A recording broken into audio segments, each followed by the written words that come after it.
Montesquieu était franc-maçon. Et ils ont tenu tous les mêmes propos, à savoir que le noir a une apparence humaine, mais Dieu ne peut pas avoir fait un cœur bon dans un corps tout noir. Et que c'est légitime de les vendre. Parce que si on les vend, ça permet à l'Europe de faire le progrès. C'est-à-dire, c'est grâce au sucre qui vient du sang et de la sueur des Noirs que Voltaire mangeait. Et il se dit ami de la liberté. C'est pour ça qu'ils ont créé la Société des Amis des Noirs. La Société des Amis des Noirs était une société qui gagnait de l'argent sous prétexte d'éduquer les Noirs, de leur permettre d'avoir du progrès.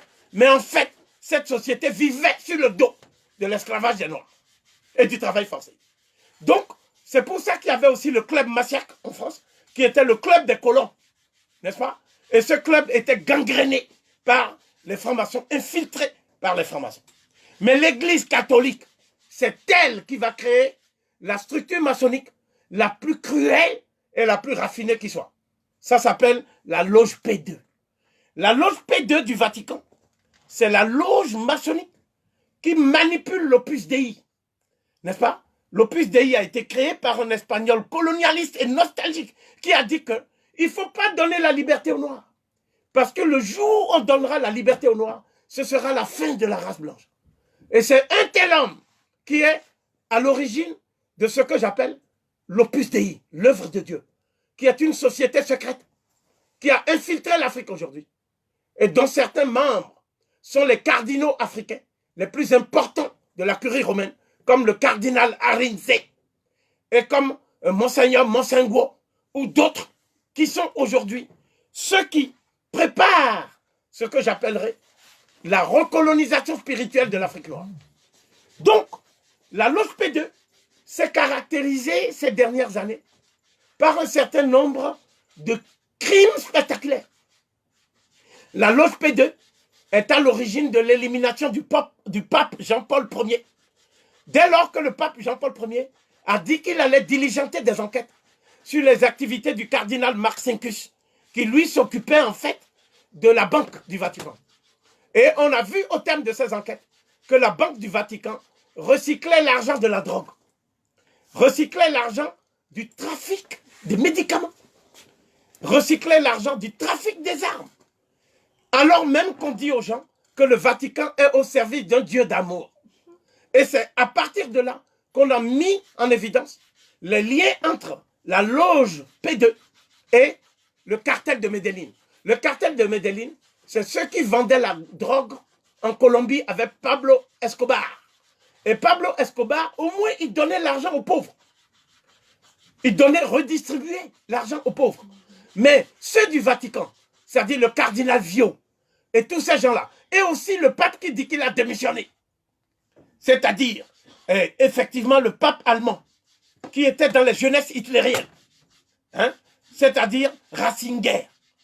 Tous ces gens-là étaient impliqués jusqu'au cou dans ce qu'on peut appeler les activités délictueuses et mafieuses de la loge P2. C'est la loge P2 qui, aujourd'hui, gangrène les pays africains et travaille directement avec les loges maçonniques. Alors qu'on vous dit que la franc-maçonnerie et l'Église ne s'entendent pas. Mais sur le terrain africain, la franc-maçonnerie et l'Église travaillent de concert. Et leur but, c'est de détruire les confréries africaines traditionnelles. Parce que ces confréries africaines traditionnelles qu'on a diabolisées. Par exemple, la confrérie Malinké de Como a été diabolisée.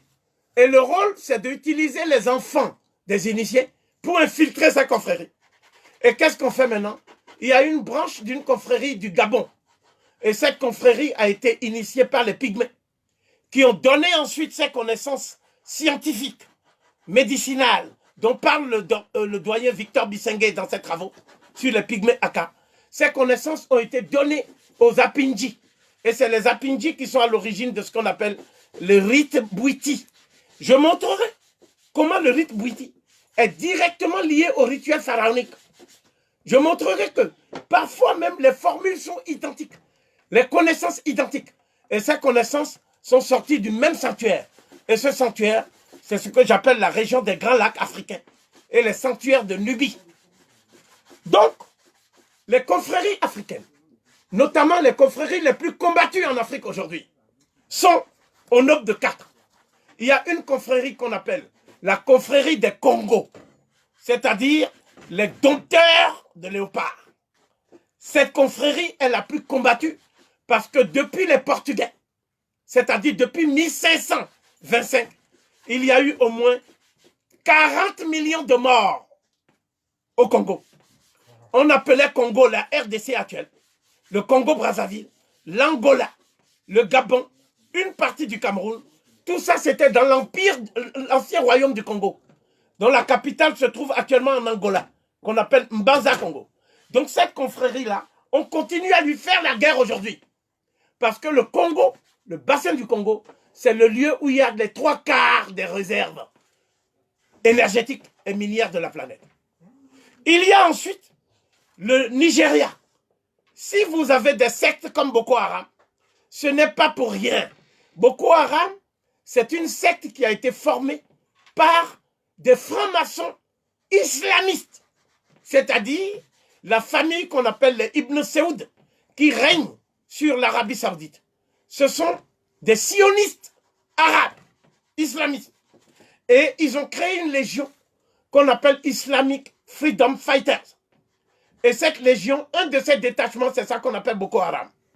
Et le but de Boko Haram, c'est de s'emparer du Nigeria et des richesses du Nigeria pour mettre ça au service du bloc occidental, dont l'Arabie Saoudite, le Qatar, les Émirats sont des alliés stratégiques. D'autre part, il faut savoir que, en ce qui concerne les loges britanniques, il y a une loge très influente aux États-Unis qu'on appelle Prince Hall Freemasonry. Et Prince Hall, c'était qui? C'était un noir qui, lorsqu'il a été